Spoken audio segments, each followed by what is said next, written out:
sahabat Bawaslu semua, Bawaslu Cianjur, yang saya banggakan kali ini ketemu lagi dengan saya Dery di Ngadem, program dari Bawaslu Cianjur tentang ngebahas demokrasi yang akan mempersembahkan pendidikan politik melalui podcast ke sahabat Bawaslu semua. Dan podcast kali ini kita akan membahas terkait pemilu dan pemilihan, tentunya dengan narasumber yang sangat luar biasa. Alhamdulillah, pada hari ini kita langsung dari narasumber yang sangat kompeten di bidangnya tentunya, dan luar biasa sekali ini narasumbernya langsung anggota KPU RI yang saya sangat hormati, Pak Parsadan Harhab. Beliau Ya, adalah anggota Komisi Pemilihan Umum Republik Indonesia dan Ketua Divisi Sumber Daya Manusia, Organisasi Pendidikan dan Pelatihan, serta Penelitian dan Pengembangan. Apa kabar Pak? Sehat? alhamdulillah sehat dari saya baru landing dari Bengkulu, acara 17 Agustus di Bengkulu. Alhamdulillah. Nah, Sudah Jakarta hari ini Pak. baru sampai Jakarta tadi di Saya perjalanan. ucapkan terima kasih Pak tentunya telah Oke. bersedia menjadi narasumber pada program Ngadem Ngabahas Ya. Demokrasi dari Bawaslu Cianjur. Hmm. Perlu saya sampaikan mungkin Pak, ini adalah program pendidikan politik yang Oke. Bawaslu Cianjur sampaikan kepada masyarakat, dan pada hari ini kita membahas pemilu dan pemilihan Pak. Ya, saya juga mengucapkan terima kasih atas kesempatan yang diberikan oleh Bawaslu Kabupaten Cianjur untuk bisa berpartisipasi dalam program yang cukup baik dan bagus ya untuk kepentingan pemilu dan demokrasi. Mantap lah pokoknya. Ya Pak, Eh, Indonesia ini kan negara yang menganut sistem demokratis ya Pak tentunya. Ya, Dengan berbagai wilayah yang sangat luas dari Sabang sampai Merauke. Dan di dalam sistem demokratis itu kan ada yang namanya pemilu dan pemilihan. Pergantian pemerintah di 5 tahun sekali lah yang kita sering sebut pemilu dan pemilihan. Yang dimana pelaksanaan ini dipimpin oleh KPU Republik Indonesia kan gitu. ya, Di dalamnya ada Bapak sendiri gitu di dalamnya. Nah, dalam pemilu dan pemilihan ini Pak, dengan wilayah Indonesia yang sangat besar, luas dari Sabang sampai Merauke, banyak kendala dalam pelaksanaan pemilunya.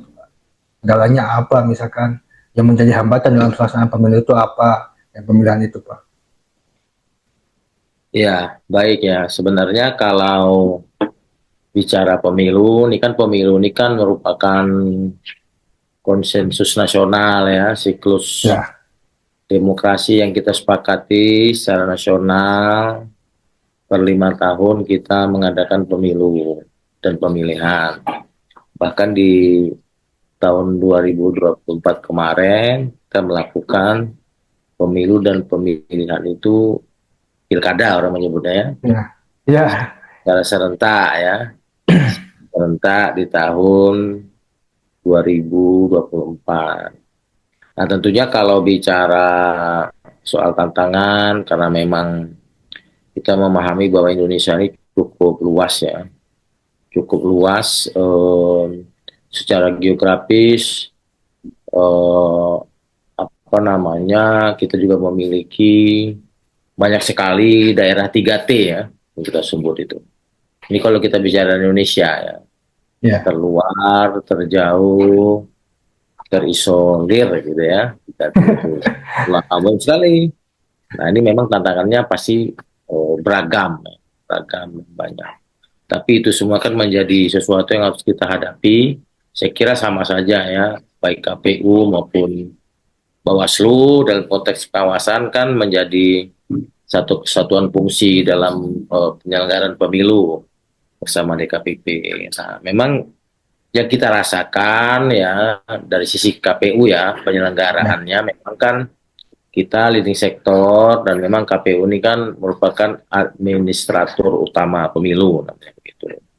Memang yang kita hadapi itu banyak sekali mulai dari persoalan logistik ya, ini menyangkut distribusi surat suara, kemudian juga terkait dengan apa, karena kita 3T tadi yang saya sebutkan, Hmm. tentunya keterbatasan infrastruktur teknologi, termasuk juga dari aspek keamanan, kemudian dari aspek keberagaman budaya, serta bahasa yang harus kita kelola sebagai bagian dari kearifan lokal. Nah, dalam konteks ini memang tantangannya banyak sekali dalam konteks tahapan verifikasi partai politik terutama karena memang Yang ke dukungan masyarakat itu ya Pak ya? ya tersebar sampai ke tingkat kecamatan begitu ya. Kemudian juga terkait dengan calon perseorangan DPD RI juga dukungannya kan langsung kita lakukan apa namanya faktualisasi dukungan. Ini memang kita hadapi kendala-kendala pelaksanaan, termasuk juga memang karena luas sekali terkait dengan alokasi anggaran. Alokasi anggaran itu sebenarnya sudah kita rencanakan dalam pelaksanaan persiapan ya. Kita sudah coba kaji, diskusikan dengan panitia anggaran ya di pemerintah maupun DPR. Tapi memang kadangkala dalam implementasinya memang masih ada juga kita temukan terkait dengan kendala-kendala anggaran, termasuk juga rekrutmen sumber daya manusia kita, ya kan? Saya kira sama juga di Bawaslu juga ada rekrutan pengawas TPS. Ya, Kalau kita KPPS, ya kan? Di atasnya PPS, kemudian ada PPK. Kalau di Bawaslu itu Panwascam, ya kan? Ini kan badan-badan ad hoc yang harus juga kita rekrut, kita seleksi, kemudian berdasarkan spek dan syarat-syarat undang-undang, juga termasuk kita kelola dalam konteks pembinaan, penguatan kapasitas itu memang luar biasa karena kita mengelola hampir 5,7 juta penyelenggara pemilu ya yang harus kita siapkan supaya memang mereka benar-benar bisa melaksanakan tugas dalam pelaksanaan pemilu pada saat hari H. Demikian kira-kira dari itunya apa namanya ya ya, kendalanya sekitar itu aja ya Pak ya. ya, Distribusian logistik. Mungkin negara-negara yang tadi itu terluar itu kayak di Papua mungkin ya Pak ya yang ya, susah ya. aksesnya. Itu daerah-daerah yang kita anggap daerah-daerah 3T lah ya, terluar, tersulit, tersulit, terisolir. Termasuk juga sebenarnya kita juga mengelola distribusi logistik untuk pemilu luar negeri. Ya. Kita kan punya PPLN tuh, PPLN, KPPSLN luar negeri. Nah itu Hmm. ada di 182 wilayah di luar negeri. Udah di Itu luar juga negeri ya Pak ya? harus kita pastikan bahwa distribusi logistiknya sampai kepada pemilih yang ada di luar negeri berdasarkan DPT yang sudah ditetapkan. Gitu kira-kira dari. Sangat luar biasa sekali ya Pak. Ya kerja ini kerja kolosal kan. Karena informasi aja Pak di Cianjur juga masih ada yang pendistribusian logistik itu udah agak sampai motor Pak. Iya iya. Jadi Ya daerah ini juga orang ya. itu Daerah sulit juga di sana pakai ya. apa ya Ada di yang sungai. bahasanya itu gotong royong bawahnya Pak. Ya makanya dalam konteks itu kita kan kemarin juga harus bekerja sama dengan stakeholder, Ya, terutama aparat keamanan ya TNI Polri. Itu juga kita lakukan koordinasi untuk distribusi logistik, di samping juga kan untuk keamanan, ya. supaya logistik yang kita distribusikan itu tepat jumlah, tepat waktu, tepat sasaran, tepat kualitas, dan ini akan menentukan apakah pemilu itu bisa dilaksanakan atau tidak pada hari H. Seperti itu dari. Ya, Pak, luar biasa Pak. Ternyata Hmm. menjadi penyelenggara pemilu itu sangat luar biasa Pak ya. Iya, harus benar-benar apa namanya fokus ya, Hmm. fokus kerja keras dan menurut saya menjadi penyelenggara pemilu itu baik di KPU ataupun di Bawaslu harus benar-benar punya apa namanya mental yang kuat, itu yang penting, Iya, mental yang karena kuat. kerjanya juga kalau kita lihat Pak ini Harus penuh waktu katanya. Ya, sepenuh waktu, kemudian belum lagi kan apa jadwal yang ketat ya, Ya sepenuh itu. waktu juga dibarengin dengan jadwal yang ketat. Kita tidak boleh mengelola pemilu ini tanpa menuruti jadwal tahapan yang sudah Nah, kita siapkan, karena pemilu ini kan kita memiliki apa namanya tahapan-tahapan 11 tahapan kalau di undang-undang itu kan puncaknya hari H. Jadi ya. kalau tahapan itu bergeser, bisa bergeser hari hanya. Nah, Belum, itu. belum lagi, ini kan masalahnya pemilu ini kan peristiwa hukum dan peristiwa politik. Nah, peristiwa politik ini kan belum lagi tekanan, ya kan, dari para pihak. Kemudian juga mungkin banyak keinginan-keinginan, namanya kontestasi, yang kursi yang diperebutkan cuman beberapa biji, sementara yang mau banyak, tentunya ada kontestasi, ada persaingan, ya kan, Iya, ada iya. apa namanya kompetisi yang itu tentunya tidak gampang kan, karena pasti orang berupaya untuk menjadi pemenang, ya kan, menjadi pemenang, malah kadangkala mohon maaf menggunakan segala cara, ya kan? Makanya ada istilah itu di kalangan stakeholder itu lebih bagus menang bermasalah daripada kalah terhormat. Gitu. Nah, ada juga Itu ada slogan-slogan seperti itu ya, Pak. yang harus menang, ada juga pemikiran seperti itu gitu. Biarlah bermasalah yang penting menang dulu, nanti urusannya kan apa gitu MK Saking gitu. banyaknya Iya atau karena saking ada sedikitnya kursi kompetisi. yang diperebutkan ya, Pak ya. Iya gitu Derek. Iya, Pak. Tadi kan itu tantangan-tantangan yang secara apa peta wilayah gitu kan, Pak ya. Peta wilayah yang sangat Hmm. luas Indonesia dan daerah-daerah yang terisolir. Cuman Indonesia ini kan ke depan Pak akan ada bonus dan berlapis gitu kan, di mana usia-usia muda lebih dominan di dalamnya gitu kan. Nah, Hmm. serta di tahun 2029 kita juga kan akan ada pemilu selanjutnya. Iya. Nah, bagaimana cara KPU untuk meyakinkan atau mengajak Hmm. generasi-generasi pemuda atau milenial untuk sadar bahwa sangat penting pemilu itu untuk diikuti dan dilaksanakan gitu Pak. Ya. Jadi pemilih pemula ini memang kan potensinya cukup besar ya. Hampir 42% dari komposisi pemilih kita itu adalah pemilih pemula. Di mana pemilih pemula ini eh, apa memiliki kriteria yang khusus ya, yang khas mereka itu. Biasanya pemilih pemula ini tentunya pemula. Mereka masih sangat apa namanya awam terkait dengan pengalaman ya dalam menggunakan hak pilih. Sementara hak pilih mereka itu menjadi bagian yang sangat penting dari hasil pemilu juga, termasuk hasil proses pilkada ya.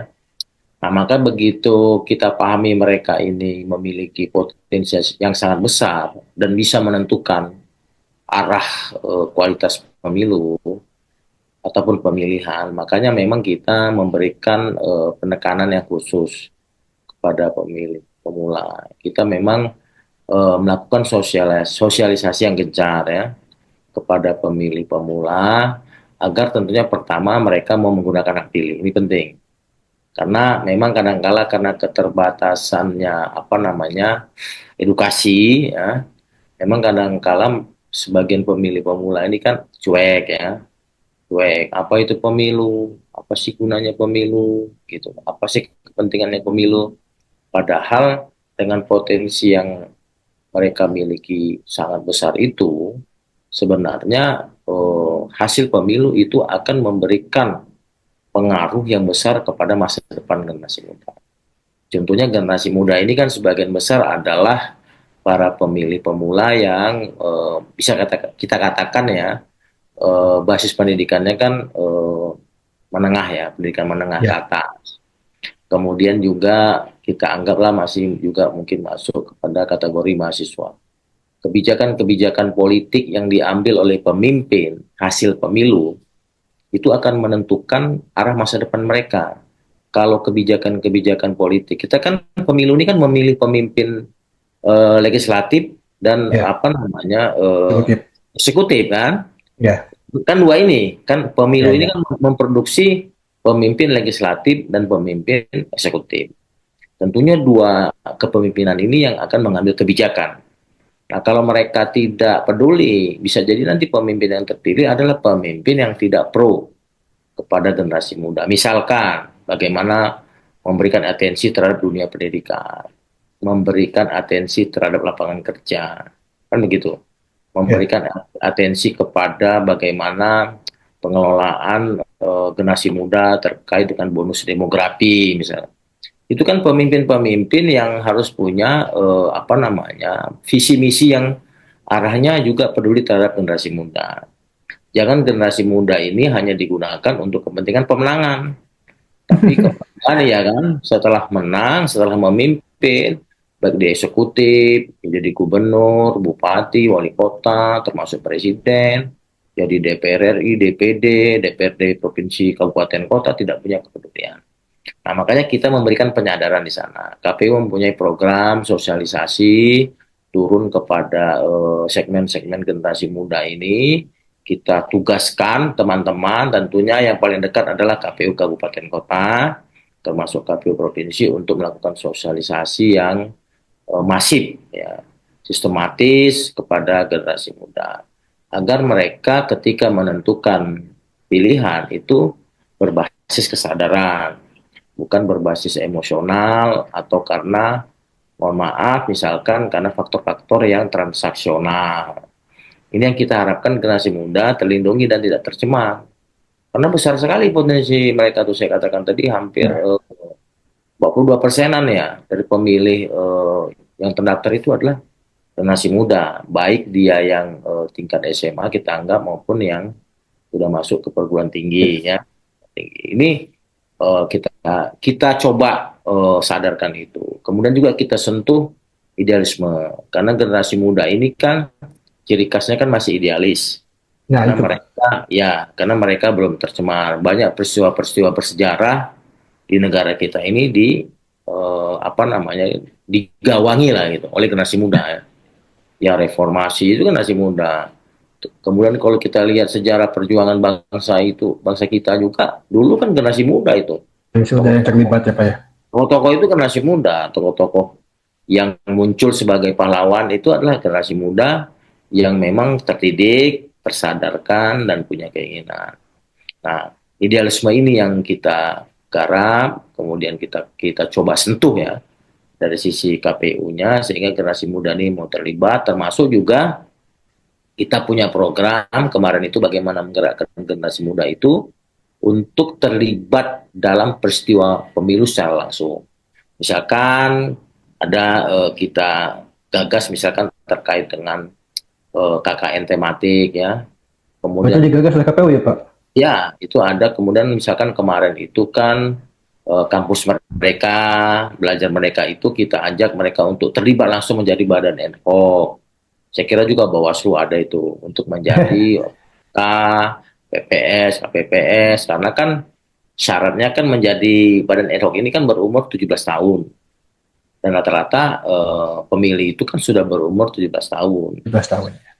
Jadi ini yang kita sentuh dari awal dengan pendekatan-pendekatan yang dilakukan berbasis kearifan lokal, sosialisasi kepada segmen generasi muda di sekolah, di kampus yang dilakukan oleh teman-teman KPU Provinsi dan KPU Kabupaten Kota.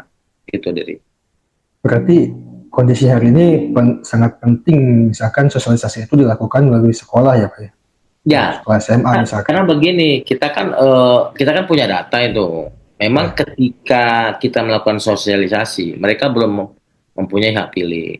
Tapi estimasinya ketika hari H, itu mereka Ya. sudah memenuhi syarat. Itu juga nggak boleh kita abaikan, ya kan? Harus kita sentuh juga. Makanya ada data di KPU itu berbasis data untuk melihat misalkan ketika itu dia baru SMP atau SMA kelas 1. Hmm. Tapi kita asumsikan nanti pada saat hari H 2 atau 3 tahun ke depan dia sudah Memenuhi hak menjadi pilih ya Pak ya. pemula. Hmm. Jadi hak pilih termasuk memang kita giring supaya mereka juga terdaftar. Karena ikut pemilu ini kan walaupun telah memenuhi syarat tapi tidak terdaftar nggak bisa ikut juga kan supaya mereka masuk di dalam DPT. Jadi ini yang kita harapkan, yang kita lakukan, dan itu tidak hanya pada pemilu 2024 kemarin. Sekarang juga kita melakukan beberapa pendekatan. Ini sekarang sedang kita koordinasikan untuk gencar juga untuk persiapan pemilu tahun 2029. Jadi kita sudah melakukan jauh-jauh hari supaya generasi muda, terutama kalangan baik Gen Z maupun milenial ini bisa ikut terlibat, termasuk kita harapkan terlibat langsung dalam proses pemilu dengan menjadi penyelenggara setidaknya di badan ad hoc. Kita harapkan dengan begitu maka pemilu kita yang 2024 akan naik kelas ya di tahun 2029. Gitu, Ted. Luar biasa sekali. Jadi untuk generasi pemuda ini nanti 2029 harus ikut terlibat aktif dalam pemilu ataupun pemilihan, karena tadi telah disampaikan oleh Pak Parsa juga bahwa uh, di pemerintahan nanti, misalnya pemilu 2029, terus pemerintahan yang terpilih ini tergantung juga generasi muda Oh ya, untuk pasti. bagaimana nantinya bisa berpihak kepada generasi muda ya Pak ya. Ya, artinya generasi muda ini di samping dia juga menggunakan hak pilihnya, juga kita berharap penggunaan hak pilih yang mereka berikan di TPS itu juga benar-benar berdasarkan kepada sebuah kesadaran bahwa Ya, pilihan mereka itu adalah pilihan yang melihat rekam jejak calon, melihat perjalanan kualitas calon, melihat misalkan visi misi calon. Jadi tidak hanya emosional, oh gua udah bisa milih nih, udah gua milih, datang ke TPS dalam kondisi tidak memiliki bekal yang cukup, kira-kira begitu. iya banyak juga Pak yang emosional di luar sana yang bilang bahwa ngapain milih, mending golput aja katanya gitu Pak. Betul, betul. Banyak begitu, dan itu kan sebenarnya pemikiran-pemikiran yang dikembangkan oleh mungkin kelompok-kelompok yang lain, dan memang kan Ya golput itu, itu kan memang selalu ada ya, dari ya. pemilu-pemilu itu selalu ada. Tapi kita berharap persentasenya semakin mengecil sehingga partisipasi pemilih semakin besar. Gitu deh. Terus dalam dunia hari ini Pak, kita kan memasuki dunia yang sangat luar biasa pesat perkembangannya, terutama Ya, ya, di era digital gitu Pak ya. Sangat pesat perkembangannya nih. KPU ini mengikuti kapan perkembangan itu atau misalkan selalu punya aplikasi-aplikasi yang dikembangkan untuk menyeimbangkan dunia digital itu dan membantu pelaksanaan pemilu misalkan Pak. ya. Ya, emang hari ini kita nggak bisa menghindar dari perkembangan teknologi. Tidak bisa kita misalkan abai dengan digitalisasi ya. Karena memang hari ini kan perkembangan zamannya memang begitu kan. Dan itu juga secara teknis sebenarnya memudahkan juga kerja-kerja penyelenggaraan. Kalau kita menggunakan pendekatan teknologi, maka di KPU kita banyak membangun sistem sistem informasi yang terkait dengan kepentingan persiapan pemilu yang itu kemudian berbasis tahapan. Misalkan terkait dengan proses pencalonan, ya kita punya silon namanya, sistem informasi pencalonan. Kemudian terkait dengan verifikasi partai politik, kita punya SIPOR, sistem informasi partai politik. Terkait dengan pendataan pemilih, kita punya SIDALIK, ya kan. Kemudian terkait dengan kampanye, kita punya SIKADK, sistem informasi dana kampanye. Terkait dengan perekrutan badan ad hoc, dan ini memang terobosan yang kita lakukan di Divisi SDM, kita punya SIAKBA, sistem anggota KPU dan badan ad hoc. Jadi di sistem SIAKBA ini semua penyelenggara pemilu baik yang permanen maupun ad hoc itu terdata by name, by address, by phone, detail. Jadi kita tahu semua penyelenggara kita yang 5,7 juta itu kita punya datanya hari ini. Dan itu sangat membantu sekali untuk database penyelenggaraan pemilu dan untuk kepentingan pemilu yang akan datang. Jadi sistem-sistem ini memang kita kembangkan secara serius dengan melibatkan banyak pihak, terutama perguruan tinggi, pihak kampus, itu kita libati untuk bagaimana kemudian dengan sistem ini pertama lebih mudah proses pemilunya, kemudian juga lebih transparan karena data-data ini bisa di apa namanya diakses ya, diakses oleh para pihak untuk bisa melihat sejauh mana apa namanya proses pemilu, termasuk hasil kemarin si rekap namanya, sistem informasi rekapitulasi, walaupun kemarin itu ada beberapa dinamika ya, ya tapi itu kan apa bagian dari challenge saja tantangan, tapi Ya, jelas itu kita niatkan untuk memudahkan akses data hasil apa namanya perolehan suara dari para kontestan, baik calon perseorangan, calon DPR maupun terkait dengan pemilihan presiden, bupati, wali kota, dan gubernur. Jadi sistem-sistem ini memang kita nggak bisa jauh ya, nggak bisa jauh, dan tentunya sistem-sistem ini harus kita pastikan keamanannya, kita pastikan memang betul-betul security ya, kita pastikan memang ini memberikan kemudahan akses bagi para pihak yang berkepentingan terhadap proses pemilu dan pilkada. Itu deh. dari aplikasi ataupun sistem-sistem yang sudah dibuat nih Pak, Ya, eh, masyarakat bisa mengakses itu nggak Pak? ya sebenarnya begini, pengertian bisa mengakses itu sebenarnya juga tetap ada batas ya. Ya, Karena beberapa informasi juga di sistem itu ada informasi yang dikecualikan. oh iya.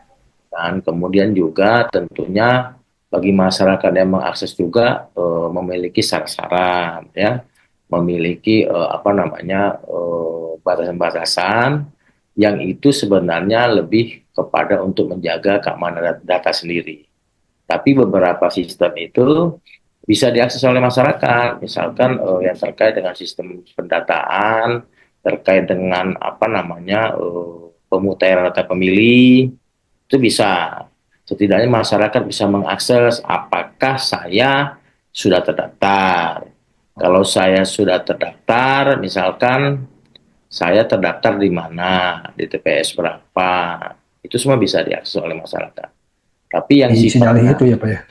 terkait dengan sistem informasi partai politik, tentunya berkepentingan partai politik yang bisa mengakses sesuai dengan data yang mereka miliki, dan tentunya ada kita tunjuk nanti admin ya yang Hmm. memiliki password yang itu bisa mengakses sesuai dengan kebutuhan dan kepentingan partai politik seperti itu. Jadi masyarakat ini bisa mengakses terutama di Sidalih itu ya Pak ya? Ya, sedale. Karena memang Jadi itu kan sahabat Bawaslu semua bisa melihat di Sidalih itu apakah sudah terdaftar menjadi pemilih.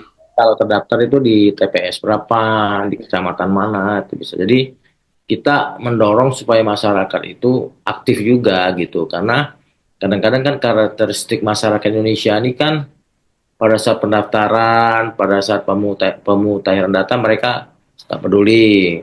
Tapi Iya, tapi begitu sampai hari H, mereka baru sadar, oh, gak terdaftar ini, gimana nih? baru rame-rame ya Pak ya? Nah, sementara pemilu ini kan memang betul berusia 17 tahun, sudah pernah menikah, ya kan bisa memiliki hak pilih. Tapi kan tetap SOP berlaku, ya prosedurnya berlaku bahwa yang sudah terdaftar di DPT memiliki KTP elektronik, gitu, gitu kan. Jadi bukan kemudian otomatis saya 17 tahun bisa langsung datang ke TPS. Masalahnya ini kan menyangkut penyiapan logistik, ya kan, karena kan setelah pendaftaran pemilih, pemutahiran data pemilih itu kan kita pengadaan logistik. Iya. Pengadaan logistik ini kan diadakan berdasarkan data yang kita miliki. Ya, walaupun ada cadangan 2%, tapi itu kan nggak seberapa. Misalkan kalau tiba-tiba ada ledakan pemilih Pemilih yang merasa sudah memenuhi syarat datang ke TPS, nggak ada apa namanya nanti pemilunya. ribut lagi ya Pak. Makanya kadang-kala mereka itu terpaksa dalam tanda kutip menjadi warga negara kelas 2 gitu. Jadi didahulukan dulu yang sudah terdaftar, nanti kalau sudah masanya masuk baru yang masuk daftar tunggu bisa memilih. Itu pun dengan syarat kalau masih ada logistik pemilunya di TPS masing-masing. gitu Pak, deh. seberapa penting sih Pak partisipasi masyarakat untuk pemilu dan pemilihan ini Pak? Itu penting. Jadi syarat semua pemilu yang demokratis itu setidaknya ada dua secara teoritis. Ada kontestasi, artinya ada kontestan, kemudian ada partisipasi pemilih. Karena partisipasi pemilih ini akan memberikan legitimasi. Apakah pemilu itu berjalan dengan baik? Apakah pilkada itu berjalan dengan baik? Memang kan syaratnya kan karena kita one man one vote ya, siapa yang memilih berapapun jumlahnya ya yang menjadi winner ya winner gitu kan, Ya, menang pemenang. Tapi kan kemudian ketika seorang calon dipilih dengan tingkat partisipasi yang rendah, dia mungkin memiliki legitimasi, ya kan, memiliki sebuah legitimate. Tapi menurut saya tidak legitimasi, legitimasinya kurang. Karena yang bagus itu adalah persentasenya tinggi. Nah ini tugas berat KPU untuk memastikan pertama para pemilih, terutama yang sudah terdaftar ini mau datang ke TPS, ya kan. Makanya segala cara kita lakukan untuk bisa apa namanya memastikan para pemilih datang. Itu misalkan kayak di daerah Papua itu KPU punya strategi khusus untuk mendatangkan pemilih itu. Buat dulu pesta, ya kan, bakar. Ya, jadi kita punya anggaran khusus itu bakar babi, kan pesta di sana itu baru habis itu milih gitu kan. Karena itu untuk memancing masyarakat, istilahnya men-trigger lah supaya ya, masuk. Karena kita meyakini betapa pentingnya partisipasi masyarakat dalam pemilu. Jadi dia punya legitimasi tapi tidak legitimate ya, kira-kira begitu. Atau punya legitimate tapi tidak punya legitimasi. Jadi kalau dia partisipasi pemilihnya tinggi, maka calon yang menang itu gagah gitu. Tapi ya, kalau kan, walaupun dia memang harus jadi pemenang juga, ditetapkan sudah ya milih. pasti. Tapi kalau misalkan yang golputnya lebih besar dari yang milih, saya persoalan juga. Dan menurut saya itu jadi agenda penting KPU. Dan terutama juga agar perencanaan logistiknya juga memang betul-betul optimal. Jangan kita adakan logistik sebesar A, kemudian yang hadir lebih kecil kan logistiknya jadi terkesan sia-sia kan. Ya, Nah, dianggap perencanaan KPU tidak kredibel. Itu sih jadi masalah juga dalam konteks pemeriksaan misalnya. Loh kok diadakan segini sementara yang ini segini? Itu sih jadi masalah juga. Jadi KPU ini harus benar-benar punya komitmen untuk melakukan rekayasa ya, engineering supaya partisipasi pemilih itu tinggi. Dan itu sangat kita harapkan. Gitu, Der. jadi sangat penting sekali partisipasi pemilih ini ya Pak. Penting sekali, Jadi Der. masyarakat harus ikut berpartisipasi untuk membuat bahwa pemilu ini adalah Legitim. hajat yang sangat penting gitu. Jadi dia punya legitimasi pemilu tuh. Karena secara hukum dinyatakan dia menang. Tapi tidak punya legitimate. Tidak legitimate karena pemilihnya rendah. Kira-kira begitu. Kira-kira Ya, begitu. biar pemimpin yang menang itu lebih legitimate ya Pak, menang Nah, ya gitu kan. apa lebih ini lebih banyak yang nggak memilih daripada yang memilih. Walaupun ya secara hasil pemilihan dia sah ya kan. Tapi kan Ya, jadi beban, saya kira jadi beban 5 tahun kan.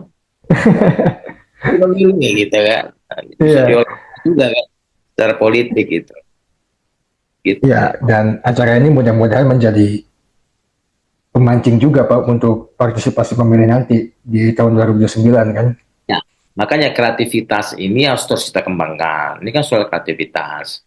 Makanya KPU harus punya pemetaan, harus bisa membangun jaringan, terutama dengan tokoh-tokoh adat, ya, tokoh-tokoh pemuda, tokoh-tokoh agama, tokoh-tokoh masyarakat, tokoh perempuan, ya, baik itu LSM, komunitas hobi itu harus dikembangkan semua supaya bisa menyampaikan pesan terkait dengan bagaimana mereka bisa berpartisipasi dalam pemilu atau pemilihan. Seperti itu. Itu Baik, deh. Pak. Di waktu terdekat ini Pak, kita dihebohkan atau kejutan dengan putusan MK nih Pak. Oh, Putusan satu tiga MK lima, satu tiga nomor lima. 135 kan ya. Oh Nah, ya, 35 itu ya. gimana Pak tanggapannya untuk pemilu berikutnya Pak? dengan putusan MK itu.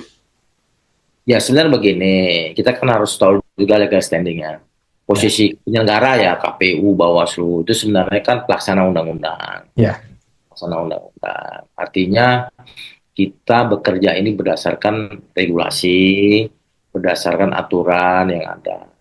Sebenarnya putusan MK 135 ini kan sebuah open legal policy yang harus ditindaklanjuti oleh pembuat undang-undang.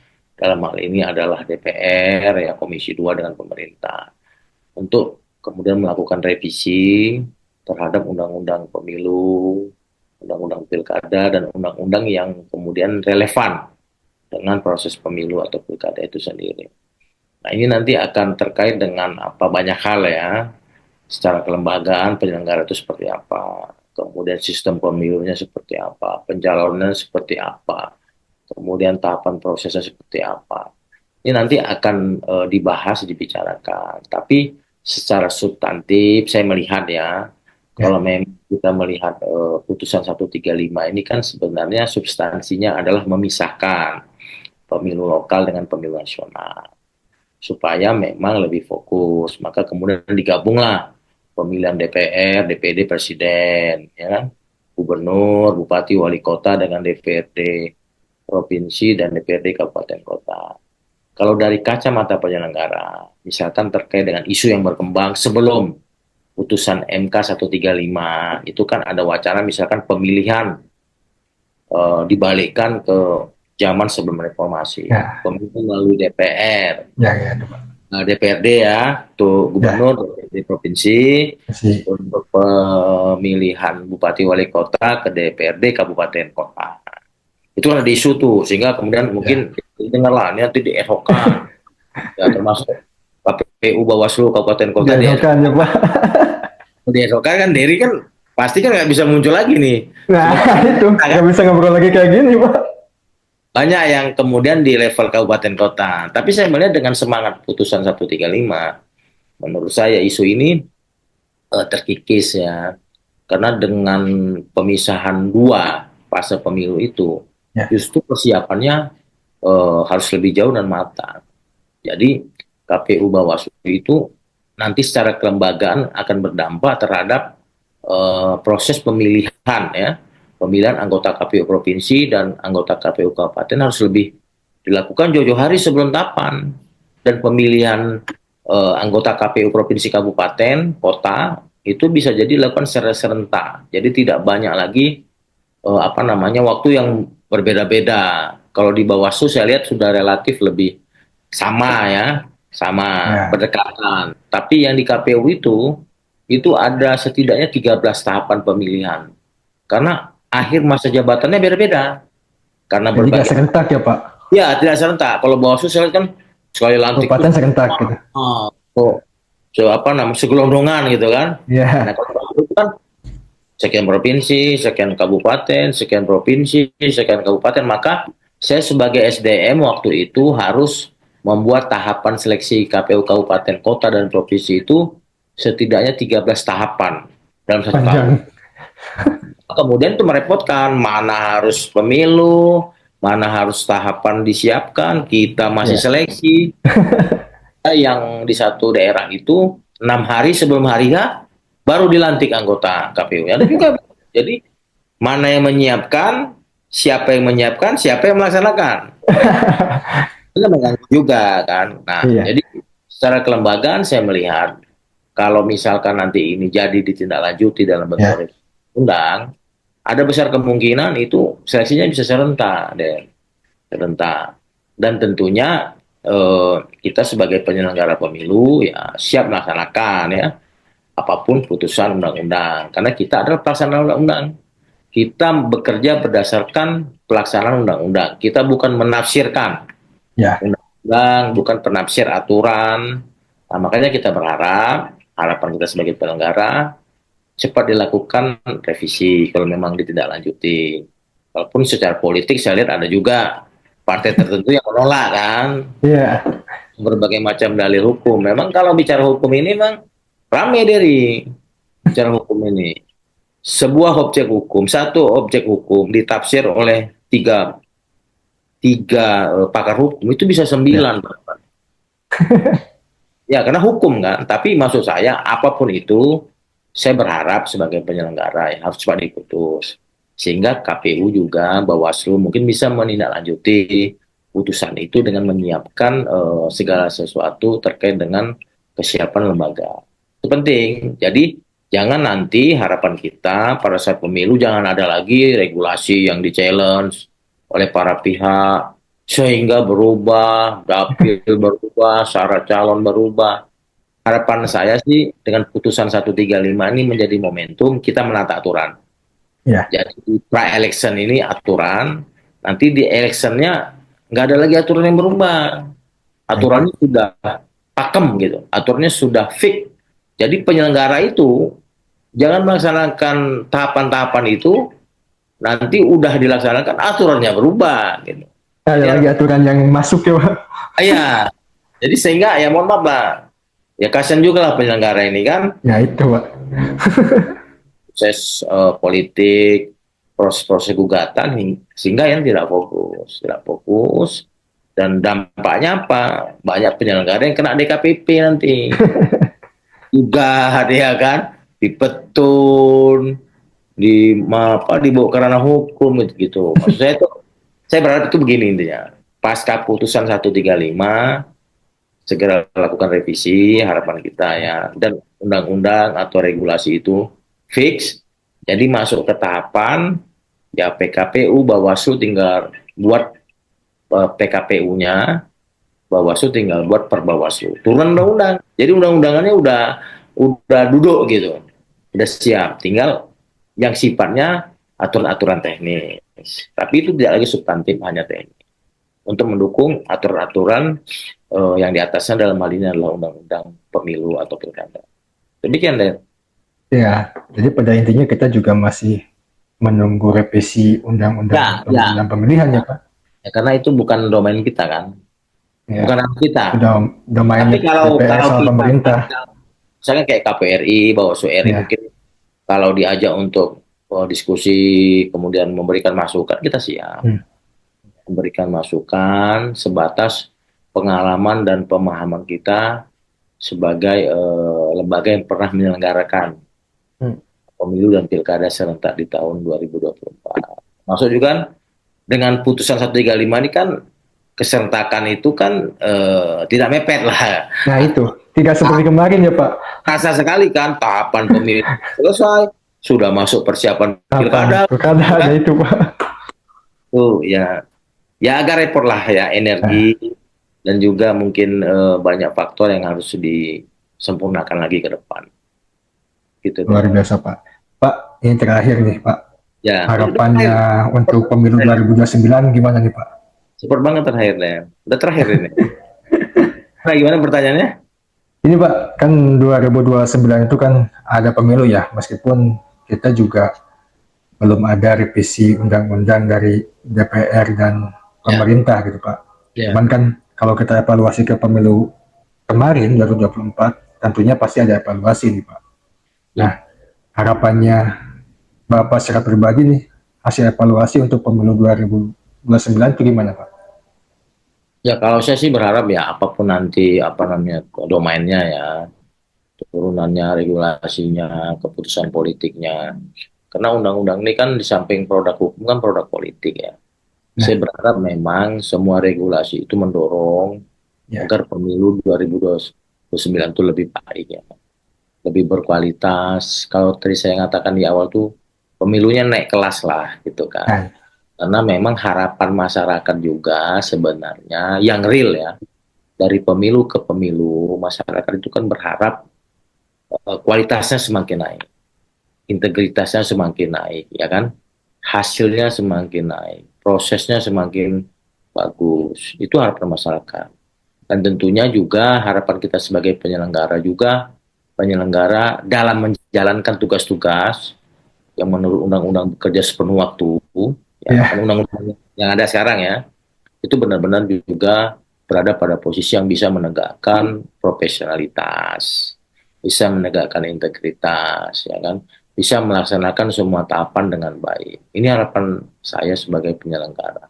sehingga tidak ada lagi misalkan peristiwa-peristiwa apa namanya mengganggu ketertiban sosial ya kan, terjadi keributan, walaupun memang alhamdulillah lah pemilu yang sudah-sudah juga tidak sampai menimbulkan korban jiwa yang begitu banyak, dan kita juga sudah melakukan perbaikan regulasi terkait dengan perekrutan SDM, misalkan umurnya kita batasi, syarat kesehatannya kita tingkatkan, misalkan dulu itu calon-calon badan ad hoc itu hanya mau berpernyataan di atas materai bahwa saya sehat. Nah itu. Kalau sekarang misalkan di KPU itu kan setidaknya tiga, itu darah tinggi, yang komorbid itu kan, darah tingginya dicek, kolesterolnya dicek, sama gula darah.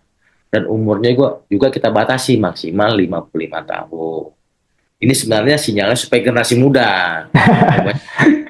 kan generasi muda yang banyak terlibat. Karena biasanya yang sehat itu kan generasi muda kan. Nah itu Pak. Ini kan harapannya supaya ada apa namanya pengurangan lah terkait dengan korban jiwa atau berdampak sakit yang itu kemudian bisa berakibat yang lebih fatal. Ini kita harapkan itu. Jadi saya apapun nanti latar belakangnya, keputusan politiknya, tapi saya berharap memang pemilu 2029 itu lebih baik lah dari pemilu 2024. Istilah saya naik kelas. Naik Kemudian naik kelas, kelas ya Pak ya. bagus, sehingga ini juga bisa memberikan apa namanya kenyamanan di tengah masyarakat, dan mereka bisa mempercayai proses pemilunya dan hasil pemilunya. Itu yang penting menurut saya. Demikian deh. Nah itu semua sahabat Bawaslu tadi telah disampaikan oleh Pak Paksada Rahat. Beliau adalah anggota KPU RI yang saya rasa ini sangat luar biasa penyampaiannya, dan mudah-mudahan terus menjadi pendidikan politik tentunya bagi sahabat Bawaslu dan masyarakat Indonesia. Karena tadi juga disampaikan oleh Pak Parsa bahwa partisipasi masyarakat ini sangat penting dalam pelaksanaan pemilu, tentunya untuk menentukan peralihan kepemimpinan di setiap 5 tahun sekali gitu kan. Nah, dan semoga dengan acara ini sahabat Bawaslu semua juga bergerak hatinya untuk terus berpartisipasi dalam pemilu dan pemilihan tentunya. Pak Parsa, terima kasih Ya, telah siap, bersedia menjadi narasumber untuk acara Bawaslu Cianjur, Pak. siap, siap, siap. Saya juga terima kasih sudah diberi kesempatan. Semoga bisa bertemu di tema-tema yang lain atau kesempatan yang lain, ya, Der, ya. Siap, Pak. Tentunya kami sangat bangga, Pak, karena narasumbernya bisa langsung anggota KPU RI gitu, Pak. Kalau ada kesempatan nggak ada masalah. Bila perlu nanti saya hadir langsung di sana kan.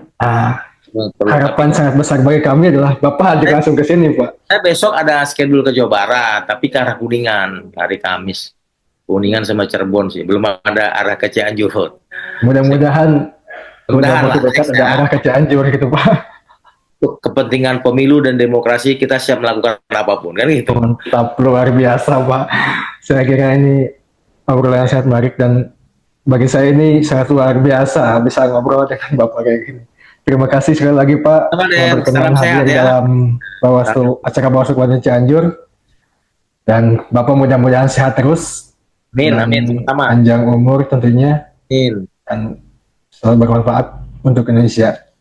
Amin. Makasih deh. Terima kasih Pak. Itu sahabat Bawaslu semua, acara hari ini ngebahas tentang demokrasi dengan Pak Parsa, dan mudah-mudahan acara ini menjadi acara yang baik untuk pendidikan politik dan tentunya bisa diterima oleh sahabat Bawaslu semua. Amin. Baik, terima kasih. Assalamualaikum warahmatullahi wabarakatuh. Waalaikumsalam warahmatullahi wabarakatuh.